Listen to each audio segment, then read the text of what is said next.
السلام علیکم ورحمۃ اللہ وبرکاتہ. الحمد للہ وحدہ والصلاة والسلام علی من لا نبی بعدہ. اما بعد فاعوذ باللہ السمیع العلیم من الشیطان الرجیم. رب اشرح لی صدری ویسر لی امری واحلل عقدۃ من لسانی یفقہوا قولی. معزز سامعین، نبی کریم صلی اللہ علیہ وسلم کی ایک حدیث ہے جسے بلوغ المرام کی کتاب الجامع کے اندر ذکر کیا ابن حجر رحمہ اللہ نے. اگرچہ اس کی سند میں کلام ہے، لیکن جو مضمون ہے اس کی تائید آیات اور دوسری احادیث سے بھی ہوتی ہے.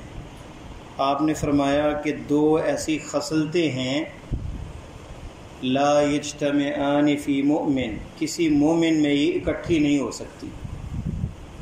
ایک ہے سوء الخلق، برا اخلاق، اور دوسرا ہے البخل، کنجوسی. مومن جو ہے اخلاق اس کا ہو سکتا ہے کمزور ہو اور ساتھ وہ بخیل بھی ہو، کنجوس بھی ہو، یہ نہیں ممکن. یا پھر مومن ہو، اخلاق اچھا ہو، کنجوسی ہو سکتی ہے اس میں لیکن اخلاق اچھا ہوگا. دونوں صفات ایک ہی وقت میں ایک مومن میں اکٹھی نہیں ہو سکتی. یعنی یہ دونوں اتنی مذموم صفات ہیں. خلق الحسن جو ہے یہ نبی علیہ السلام نے امت کو بتایا، ترغیب دلائی اور اپنے منہج سے، اپنی عملی زندگی سے ثابت کیا کہ خلق حسن کیا ہے. اور اللہ تعالیٰ نے بھی کہا لقد کان فی رسول اللہ اسوۃ حسنہ، اللہ کے رسول صلی اللہ علیہ وسلم کی زندگی ہمارے لیے بہترین نمونہ، قدوہ، اسوہ، مقتدیٰ، پیشوا ہے. روشنی کا مینار ہے زندگی نبی علیہ السلام کی. آپ کا اعلیٰ اخلاق. انس رضی اللہ تعالی عنہ کہتے ہیں 10 سال میں نے خدمت کی نبی علیہ السلام کی، کبھی مجھے کلمہ اف نہیں کہا اور یہ نہیں کہا کہ ایسا کیا اور ایسا کیوں نہیں کیا. کہتے ہیں ایک دفعہ مجھے کسی کام کی غرض سے بھیجا اور میں نہیں گیا دیکھنے کے لیے آپ کے رویے کو، لیکن آپ نے مجھے ڈانٹا نہیں. تو یہ نبی علیہ السلام کا اخلاق تھا، اعلیٰ اخلاق تھا. اور ایک حدیث میں آپ نے فرمایا بعثت لأتمم مکارم الاخلاق، میری بعثت کی گئی، مجھے بھیجا گیا اس دنیا میں تاکہ اخلاقیات کی اعلیٰ معیار کو مکمل کر سکوں. یعنی آپ سے اعلیٰ عرفہ اخلاق دنیا میں کسی کا نہیں ہو سکتا. آپ اس کی معراج ہیں، آپ اس کی اونچائی، چوٹی اور کوہان ہیں اخلاق کے اندر.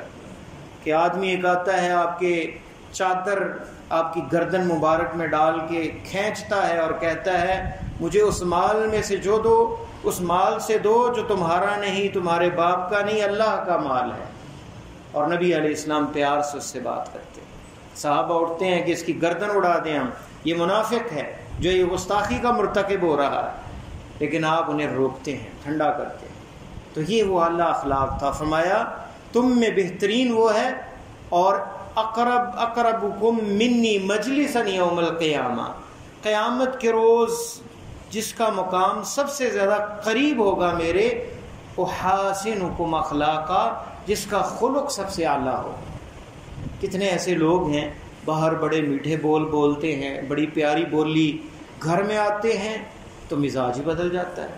بھائیوں کے ساتھ، والدین کے ساتھ، بیوی بچوں کے ساتھ ایسے وہ ظالمانہ انداز اور ایسے تیز دھار الفاظ جو چیر کے رکھ دیتے ہیں، زخم مندمل ہو جاتے ہیں.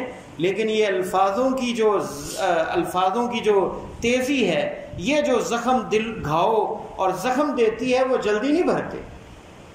تو کلمات کو پہلے تولو اور پھر بولو. سوچنا چاہیے کہ کون سا کلمہ ہے. یہ ایسے ہے تیر کمان سے جیسے نکل جائے واپس نہیں آتا، اسی طرح زبان سے جو جملہ اور لفظ نکل گیا وہ واپس نہیں آ سکتا. اس لیے اخلاق جو ہے وہ اعلیٰ ہونا چاہیے. جو چاہتا ہے اللہ کے نبی صلی اللہ علیہ وسلم کے قریب ہو. دوسری حدیث میں آپ نے فرمایا کہ قیامت کے دن ایک جنت کا ذکر کیا، فرمایا کہ جس نے اپنا اخلاق اچھا کر لیا اور اپنا رزق جو ہے وہ پاکیزہ کر لیا اس کے لیے جنت ہے. اخلاق اچھا اور پاکیزہ رزق. اقربکم منی مجلسا، قیامت کے قریب اللہ نبی علیہ السلام کے قریب مجلس، قریب مقام جنت میں اچھے اخلاق سے. اور فرمایا ایک اور حدیث میں کہ وہ بندہ جس کا اخلاق اچھا ہے وہ اس بندے کے مقام کو پا لیتا ہے القائم الصائم، جو دن کو روزے سے ہوتا ہے اور رات کو قیام اور تہجد کی نماز پڑھتا ہے، صرف اچھے اخلاق سے. اور اچھا اخلاق ہو جس میں تبسم ہے. فرمایا لا تحقرن من المعروف ولو ان تلقى اخاك بوجه طلق، اس نیکی کو بھی حقیر نہ جانے کہ آپ کسی مسلمان سے، کسی انسان سے ملتے ہیں چہرے کی مسکراہٹ کے ساتھ. اور یہ کامیابی کی کنجی ہے. آپ کی ریئل لائف کے اندر، آپ کے ریلیشن کے اندر، آپ کے بزنس کے اندر، آپ کی جاب کے اندر آپ مسکراتے چہرے سے جب لوگوں سے معاملات کریں گے تو تبدیلی محسوس کریں گے، لوگ بور نہیں ہوں گے. لیکن جب آپ کا چہرہ گھر کے ٹینشن یا پریشانی سے کھچا ہوا، اچھے بول نہیں بولیں گے، لوگ آپ سے دور بھاگیں گے.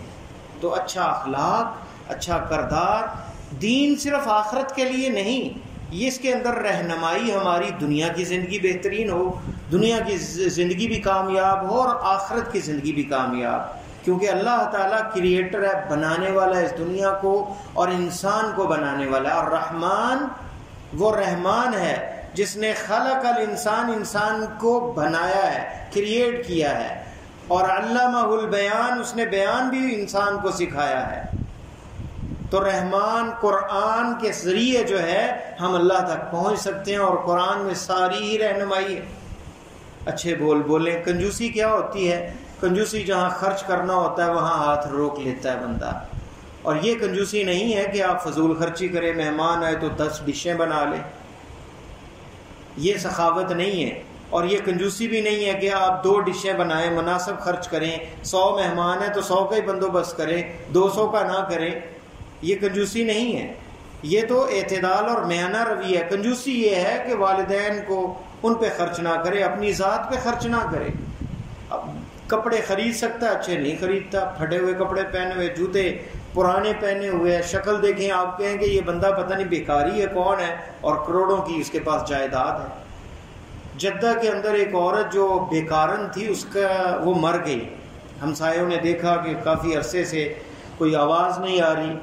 وہاں کی پولیس نے جا کے اس کا دروازہ کھولا، مری ہوئی مردہ پائی گئی. اس کے گھر سے الماری سے، اس کی الماریوں سے ملینز، لاکھوں ریال ملے. اور وہ کام، اس کا پیشہ کیا تھا؟ مانگنا. اور کچھ بلڈنگوں کی مالک تھی، اس کے ڈاکومنٹس بھی ملے اس کی الماری سے. کچھ لوگ جو ہے وہ بس پیسہ جو ہے نا وہ جمع کرنا، بس یہ ان کا شوق ہوتا ہے، اسے خرچ نہیں کرتے. اس کی بھی مذمت کی گئی ہے. پیسہ خدمت کے لیے ہے انسان کی اور دین کے لیے، اللہ کی راہ میں خرچ کرنا. یہ نہیں ہے کہ پیسے جو ہے وہ بندہ اکٹھے کرتا رہے، نہ اپنی ذات پہ خرچ کرے، نہ بچوں پہ خرچ کرے، اور نہ ہی معاشرے میں رفاع عامہ کے کاموں پہ خرچ کرے. تو یہ دونوں صفات بڑی بہترین ہے کہ اعلیٰ اخلاق ہو، میانہ روی ہو، اللہ کی راہ میں خرچ کرنے والا، حقوق اللہ کا خیال رکھنے والا، حقوق العباد کا خیال کرنے والا، جس سے دنیا کی زندگی بھی بہترین ہوگی اور اللہ کے ہاں بھی اعلیٰ مقام پانے کا ذریعہ ہوگا. اللہ سے دعا ہے کہ اللہ خاتمہ ایمان پہ فرمائے اور دنیا آخرت ہماری آسان فرمائے. السلام علیکم ورحمۃ اللہ وبرکاتہ.